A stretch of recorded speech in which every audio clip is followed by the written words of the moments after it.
Чакай, извиняй, публиката. Всъщност, какво значи публиката? Нали сега е модерен лафа, какво правиме? Айде ходим на мол.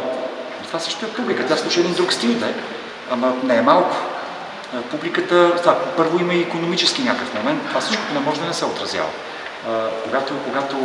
Когато МТЛ, ако искате си го махнете, когато една голяма компания закара без пари на площада в Чепърчене, не в Чепърчене, в окръжния град Долно Тутково, 3 групи, и те направят не лош концерт, защото взимат и пари за това, и след това отидат, примерно, моите приятели от епизод, които го обикалят от клуб на клуб и събота неделя, си го правят с парички и от това живеят всъщност. Освен, че пеят там песните на Ботев и Левски, нали? И те им казват, какви 5 лева, бе, тук свириха или кои си оня ден без пари.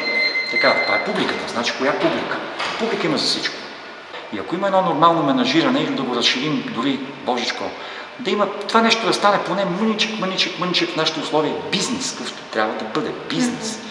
Еди, кой си имал парче теглено от 100 000 души или да знам, повече или 50 000 в интернет. И ето това е публика. Само че тя няма да даде 10 лева на билет за концерт и няма да има 50 000 на стадиона на него. Защото са други условия. Трябва да се прави разлика между това. Публиката, коя? Виртуалната или физическата? Времената са много по-различни и изкушенията са много повече.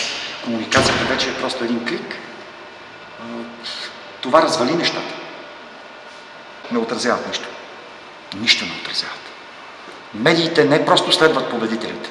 Медиите станаха един папагал на криминалната хроника, на политическите поръчки и за да не ставам смешен и да ви разваля цялата децевика инициатива, няма да говорим за конспирация, просто за това, че колкото по-облъчен е един народ, толкова по-лесно се управлява. И медиите това и правят.